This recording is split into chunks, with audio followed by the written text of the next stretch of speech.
Good morning friends. आज आपण आपला जो राज्यशास्त्र विषय आहे त्या विषयाच्या संदर्भामध्ये आपण चर्चा करणार आहोत. सावित्रीबाई फुले पुणे विद्यापीठाच्या नवीन अभ्यासक्रमानुसार चॉईस बेस्ड क्रेडिट सिस्टीम ही नवीन व्यवस्था त्या ठिकाणी विद्यापीठाने 2019 पासून सुरू केलेली आहे. आणि म्हणून ह्या क्रेडिट सिस्टीमनुसार 2 सत्रामध्ये साधारणपणे प्रथम वर्ष कालामधील विद्यार्थ्यांना ती परीक्षा द्यायची आहे. प्रथम सत्रामध्ये साधारणपणे जर आपण पाहिलं तर 4 प्रकरणंही आपल्याला अभ्यासायची आहेत व द्वितीय सत्रामध्ये सुद्धा साधारणपणे 4 प्रकरणांचा आपल्याला या ठिकाणी अभ्यास करायचा आहे. FYBAला जो आपला पेपर आहे त्या पेपरचं नाव आहे भारतीय राज्यघटनेची ओळख किंवा भारतीय संविधानाची ओळख. आणि ह्या पेपरमध्ये साधारणपणे हा प्रथम सत्रासाठी 100 मार्काला पेपर आहे व द्वितीय सत्राला सुद्धा त्या ठिकाणी 100 मार्काचा हा पेपर आहे. या पहिल्या सत्रामध्ये जर आपण पाहिलं की साधारणपणे 4 प्रकरणं ही त्या ठिकाणी आपण अभ्यासणार आहोत. ही जी 4 प्रकरणं आहेत ती 4 प्रकरणाचा जर आपण विचार केला तर साधारणपणे पहिलं जे प्रकरण आहे ते प्रकरणाचं नाव आहे भारतीय संविधानाची निर्मिती. भारतीय संविधानाची निर्मिती या प्रकरणामध्ये आपण साधारणपणे एक 5 मुद्द्यांमध्ये किंवा टप्प्यांमध्ये ते मुद्दे आपण अभ्यासणार आहोत. त्यामधील पहिला जो भाग आहे तो म्हणजे की भारतीय संविधानाची काय आवश्यकता आहे, भारतीय संविधानाची गरज आहे का, हा एक भाग आहे. दुसरा भाग आपण त्या ठिकाणी पाहणार आहोत, अभ्यासणार आहोत, तो म्हणजे साधारणपणे भारतीय संविधानाची ऐतिहासिक असणारी अशा पद्धतीची पार्श्वभूमी की काय बाबा त्याला ऐतिहासिक अशा पद्धतीचं कुठलं बॅकग्राऊंड आहे. तिसरा भाग या ठिकाणी आपण अभ्यासणार आहोत म्हणजे संविधान सभा, म्हणजे त्याला कॉन्स्टिट्यूशन असेंब्ली असं सुद्धा त्या ठिकाणी म्हटलं जातं. पुढचा जो मुद्दा आहे तो म्हणजे साधारणपणे भारतीय संविधानाची प्रस्तावना. त्या प्रस्तावनेमध्ये काय दिलं आहे किंवा साधारणपणे आपण तिला भारतीय संविधानाची उद्देशिका असं सुद्धा आपण त्या ठिकाणी म्हणतो. आणि पुढचा जो मुद्दा आहे तो म्हणजे साधारणपणे भारतीय संविधानाची काही प्रमुख वैशिष्ट्ये ही आपल्याला या ठिकाणी अभ्यासायची आहेत आणि ती पाहायची आहेत. आणि म्हणून ह्या दृष्टिकोनातून आपण पाहतो की आज आपलं जे पहिलं प्रकरण आहे ते म्हणजे भारतीय संविधानाची निर्मिती या प्रकरणाला त्या ठिकाणी आज आपण चर्चा करणार आहोत किंवा त्या ठिकाणी अभ्यासणार आहोत. आणि म्हणून साधारणपणे हे पहिलं जे प्रकरण आहे की भारतीय संविधानाची निर्मिती. मग भारतीय संविधानाच्या निर्मितीमधील पहिला जो आपला मुद्दा आहे, टॉपिक आहे, तो म्हणजे भारतीय संविधानाची आवश्यकता. काय आवश्यकता आहे बाबा, कशासाठी गरज आहे की प्रामुख्याने आपण पाहिलं की राज्यघटना हा कुठल्याही देशाचा मूलभूत अशा पद्धतीचा कायदा असतो आणि त्यामध्ये त्या देशाच्या राज्यकारभाराच्या संदर्भामध्ये किंवा देशाच्या व्यवस्थेच्या संदर्भामध्ये किंवा जे अनेक वेगवेगळे संविधाना किंवा कायद्यानुसार अनेक जे घटक आहेत, अनेक ज्या संस्था आहेत त्यांची अधिकार आणि कार्य त्या ठिकाणी स्पष्ट केलेली त्या ठिकाणी आपल्याला दिसून येतात. आणि म्हणून आपण पाहतो की देशामध्ये असणारी सरकार किंवा त्याला शासन आपण म्हणतो आणि नागरिक यांच्यामध्ये कशा पद्धतीचे संबंध असले पाहिजे किंवा यांच्यामध्ये कशा पद्धतीचे संबंध असतात हे या ठिकाणी संविधानाच्या आवश्यकतेमध्ये आपण पाहणं गरजेचं आहे. विशेष करून जर आपण पाहिलं की साधारणपणे कुठलाही देश, मग त्या देशामध्ये राहणारे जे नागरिक आहेत तर त्या नागरिकांमध्ये प्रामुख्याने जर आपण विचार केला की त्यामध्ये एकतेची भावना असली पाहिजे, सहकार्याची भावना असली पाहिजे. दुसरा मुद्दा त्या ठिकाणी महत्त्वाचा आहे की त्या ठिकाणची असणारी जी सरकार आहे, शासन आहे, ती सरकार कशा पद्धतीने अस्तित्वात आली किंवा ती कशा पद्धतीने कारभार करतात किंवा त्यांना कुठल्या पद्धतीचे अधिकार त्या ठिकाणी प्राप्त होतात, हा एक भाग त्या ठिकाणी महत्त्वाचा आहे. यामध्ये आपण पाहिलं, विचार केला की शासकीय सरकारचे अधिकार घेण्याची क्षमता आणि नागरिकांना कुठले अधिकार, हा भागसुद्धा त्या ठिकाणी गरजेचा आहे. आणि म्हणून संविधानाच्या आवश्यकतेमध्ये जर आपण पाहिलं तर चांगल्या पद्धतीची त्या देशाची समाजाची निर्मिती होणं हे सुद्धा त्या ठिकाणी गरजेचं आहे. म्हणजे सरकार आणि नागरिक यांच्यामध्ये संबंधसुद्धा त्या ठिकाणी आपल्याला अपेक्षित आहे. प्रामुख्याने जर आपण पाहिलं तर लोकशाही व्यवस्थेमध्ये आपण पाहिलं किंवा जगामध्ये ज्या कुठल्याही देशामध्ये जरी आपण पाहिलं, ज्या ज्या ठिकाणी सरकार आहे त्या ठिकाणी कायद्याची व्यवस्था म्हणजेच त्या ठिकाणी त्यांचा एक प्राथमिक स्वरूपाची अशा पद्धतीची नियमावली असते. आणि ती नियमावली म्हणजेच आपण त्याला जी कायद्याच्या स्वरूपामध्ये सांगितली जाते किंवा त्यालाच आपण संविधान किंवा राज्यघटनासुद्धा त्या ठिकाणी आपण म्हणत असतो. प्रामुख्याने जर आपण पाहिलं तर लोकशाही व्यवस्थेमध्ये संविधान हा अत्यंत महत्त्वाचा असा भाग आहे, घटक आहे. आपण पाहिलं की साधारणपणे जगामध्ये काही प्रमुख संविधानाचा आपण त्या ठिकाणी उल्लेख करतो. त्या ठिकाणी ब्रिटन असेल, अमेरिका असेल, हे जे असे देश होते की त्या ठिकाणी प्रामुख्याने लोकशाही व्यवस्थेची निर्मिती, राज्यघटना आणि कायद्याची निर्मितीचे जे एक आज आपण पाहतो की आधुनिक राज्यामध्ये जे स्वरूप दिसून येते, परंतु याची सर्वाची सुरुवात आणि खऱ्या अर्थानं लोकशाही आणि राज्यघटना यांचा जर आपण पाहिलं तर अमेरिका आणि इंग्लंडची व्यवस्था ही त्या ठिकाणी त्याच्याकडे पाहिलं जातं. म्हणजे साधारणपणे कुठलाही देश असेल, नागरिक आणि सरकार यांच्यामध्ये परस्पर संबंध कसे असावेत, राज्यकारभार कसा हवा, नागरिकांचे अधिकार कुठले, शासनाचे अधिकार कुठले, ह्या सर्वांचं त्या ठिकाणी काय केलं जाते, जी नियमावली सांगितली जाते ती नियमावली ज्या पुस्तकामध्ये असते किंवा लिखित असते तर तो जो भाग असेल आपण त्याला राज्यघटना किंवा संविधान असं म्हणतो. आणि मग त्या प्रत्येक देशानुसार तशा पद्धतीचे बदल हे आपल्याला त्या ठिकाणी दिसून येतात. आज या ठिकाणी आपल्याला जो भाग पाहायचा की प्रामुख्याने भारतीय संविधानाची असणारी ऐतिहासिक पार्श्वभूमी. आपण पाहिलं की जर आपण आपल्या देशाचा विचार केला, भारताचा विचार केला, तर आपण पाहतो की प्राचीन भारत संविधानाची जी व्यवस्था आहे किंवा ती कशा पद्धतीने आली किंवा प्रामुख्याने आपण पाहतो की कशा पद्धतीने ह्या गोष्टी आपल्याला विचार करणं त्या ठिकाणी गरजेचं आहे. प्रामुख्याने जर आपण विचार केला की ऐतिहासिक पार्श्वभूमी पाहत असताना आपल्याला त्या ठिकाणी लोकशाही व्यवस्था असेल, प्राचीन अशा अनेक पद्धतीच्या संस्था असेल, राजेशाही व्यवस्था असेल, या अनेक वेगळ्या बाबतीमध्ये जर आपण पाहिलं तर आपल्या देशामध्ये आपण विचार केला तर पूर्वीच्या काळी अनेक पद्धतीचे अनेक छोटी छोटी राज्य किंवा अनेक राजे राजवाडे आपल्या देशामध्ये त्या ठिकाणी दिसून येतात. आणि प्रामुख्याने या देशामध्ये जर आपण पाहिलं की असणारी धार्मिक परिस्थिती ही सुद्धा त्या ठिकाणी आपल्याला विचारात घ्यावं गरजेचं आहे.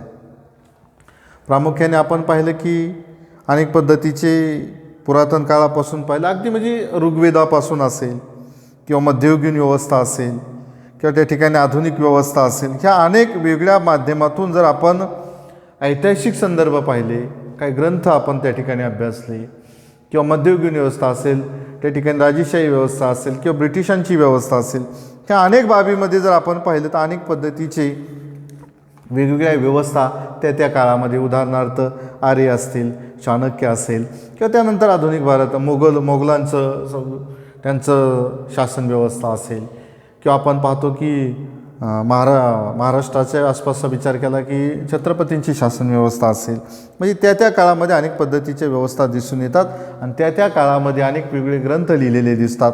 आणि त्या ग्रंथामध्ये आपण पाहिलं तर अनेक वेगवेगळ्या सभा असतील किंवा त्या ठिकाणी त्यांची राज्यकारभाराच्या संदर्भामध्ये केलेली नियमावली असेल किंवा अनेक वेगळ्या महाभारत असेल किंवा आपण पाहतो की वेगळ्या ग्रंथामध्ये सुद्धा आपल्याला या गोष्टी त्या ठिकाणी दिसून येतात. प्रामुख्याने जर आपण पाहिलं तर भारतीय गणराज्य सभा किंवा जे आपण म्हणतो की संविधान सभासुद्धा असं आपण त्या ठिकाणी म्हणत असतो.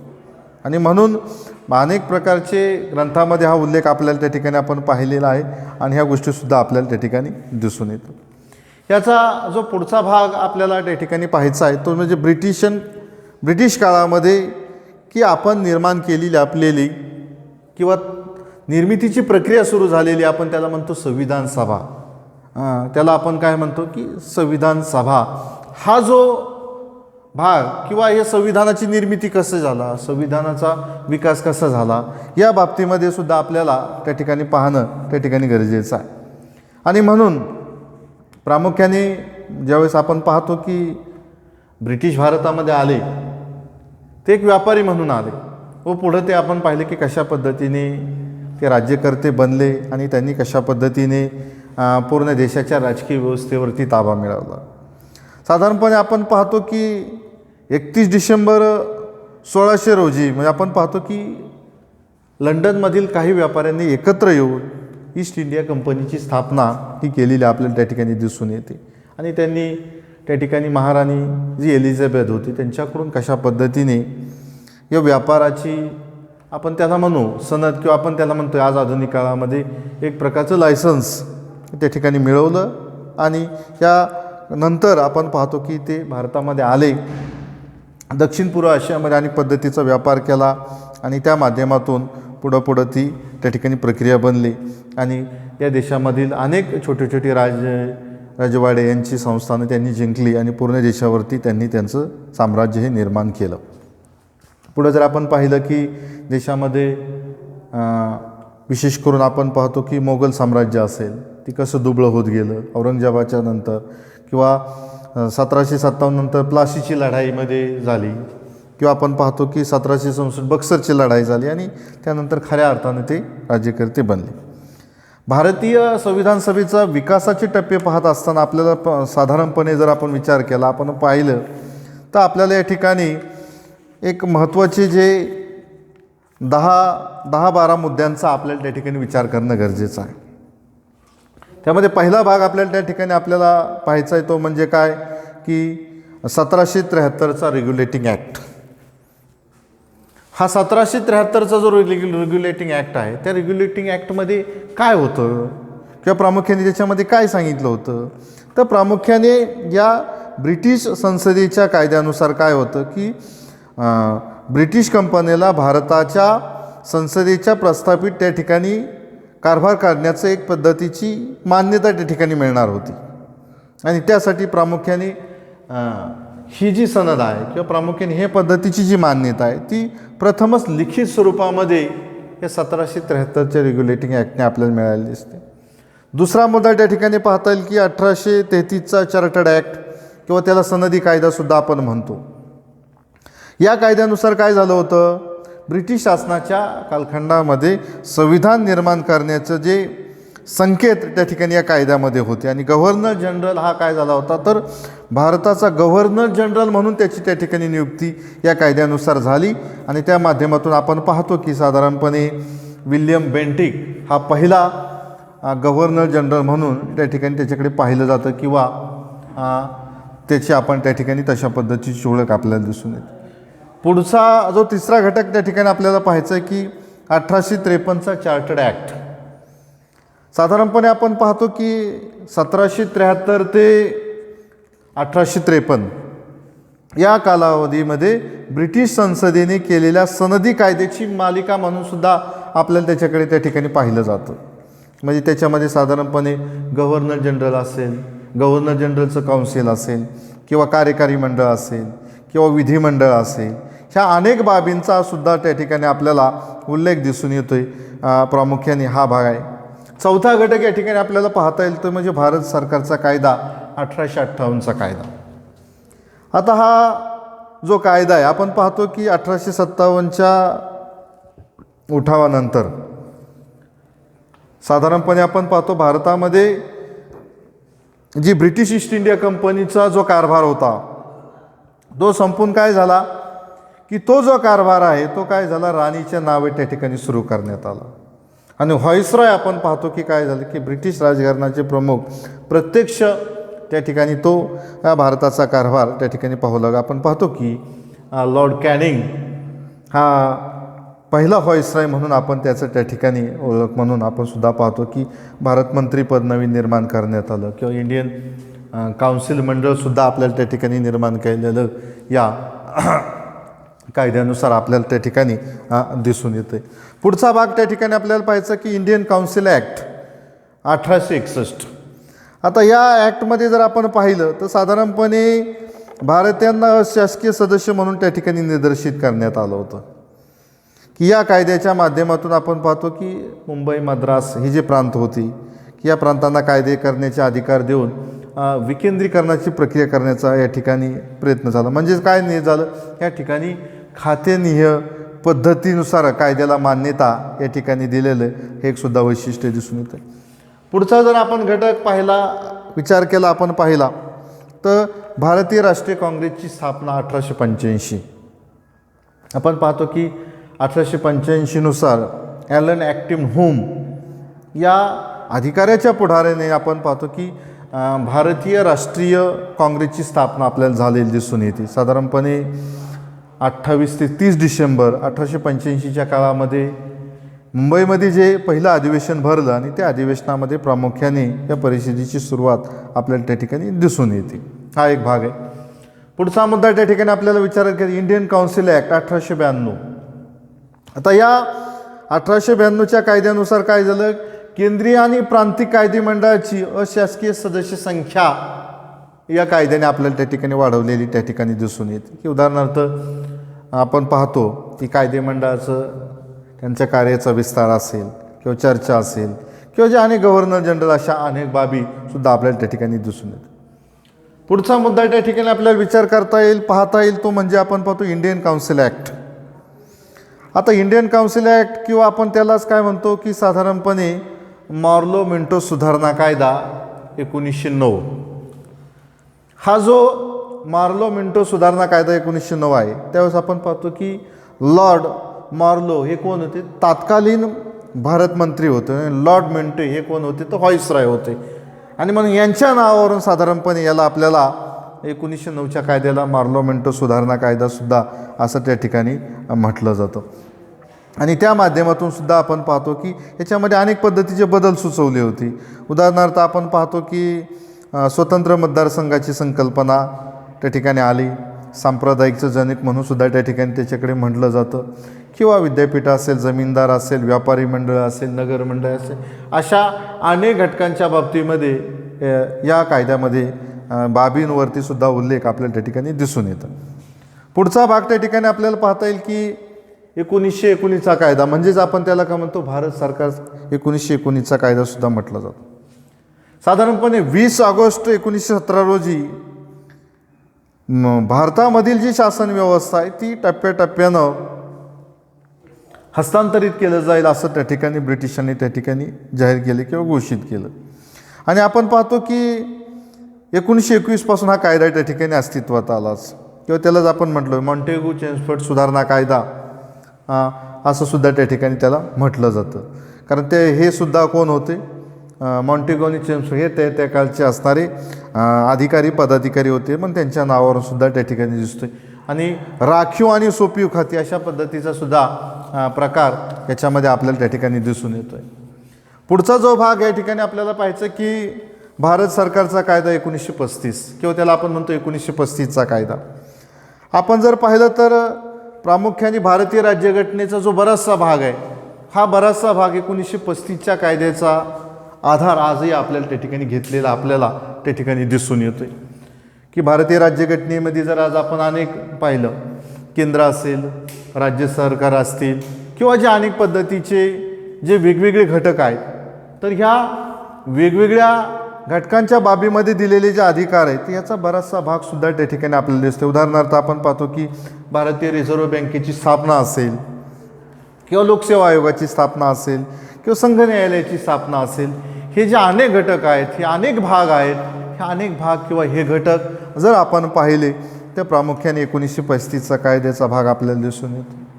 पुढचा मुद्दा त्या ठिकाणी आपल्याला विचारात घ्यायचा आहे, पाहायचा आहे, तो म्हणजे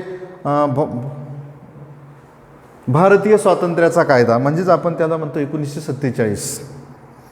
म्हणजे प्रामुख्याने आपण पाहतो की ब्रिटनचे पंतप्रधान क्लेमेंट ॲटली यांनी 30 जून 1948 रोजी जाहीर केलं की तोपर्यंत ब्रिटिश भारतामधील जी राजवट असेल ती संपुष्टात येईल आणि साधारणपणे त्या बाबीमध्ये किंवा जबाबदार शासन पद्धती निर्माण करण्याच्या दृष्टिकोनातून भारतीय लोकांकडे राज्यकारभार सोपवला जाईल असं या कायद्यामध्ये आपल्याला सांगितलेलं आणि साधारणपणे 20 फेब्रुवारी 1947 रोजी त्यांनी ते त्या ठिकाणी घोषित केलं. आणि त्यानुसार आपण पाहतो की साधारणपणे 3 जून 1947 रोजी भारताचे व्हाईसरॉय लॉर्ड माउंटबॅटन यांनी फाळणीची योजना तयार केली आणि त्या योजनेच्या माध्यमातून किंवा ती फाळणीची योजना तयार केली त्यालाच आपण लॉर्ड माउंटबॅटन योजनासुद्धा त्या ठिकाणी म्हटलं जातं. आणि या योजनेमध्ये भारत आणि पाकिस्तान ही 2 राष्ट्रांची निर्मिती त्या ठिकाणी झाली. सत्तेचं हस्तांतरण कसं होईल, या देशाची भौगोलिक सीमा कशा असतील, त्या ठिकाणी प्रत्येक या दोन्ही देशांना त्यांच्या कुठल्या बाबतीमध्ये त्या ठिकाणी अधिकार असेल किंवा विशेष करून आपण त्याला म्हणू की प्रत्येक देशाला स्वतःची राज्यघटना तयार करण्याचा अधिकार असेल. म्हणजे अनेक बाबतीत कार्यकारी मंडळ, कायदे मंडळ, न्यायमंडळ ज्या व्यवस्था कशा तयार करायच्या त्याच्या बाबतीमध्ये पूर्ण अधिकार या ठिकाणी आपल्याला या कायद्याने दिलेले दिसतात. आणि ह्यालाच आपण साधारणपणे फाळणीचा कायदा किंवा आपण त्याला काय म्हणतो की लॉर्ड माउंटबॅटन योजना असं सुद्धा आपण त्या ठिकाणी म्हटलं जातं.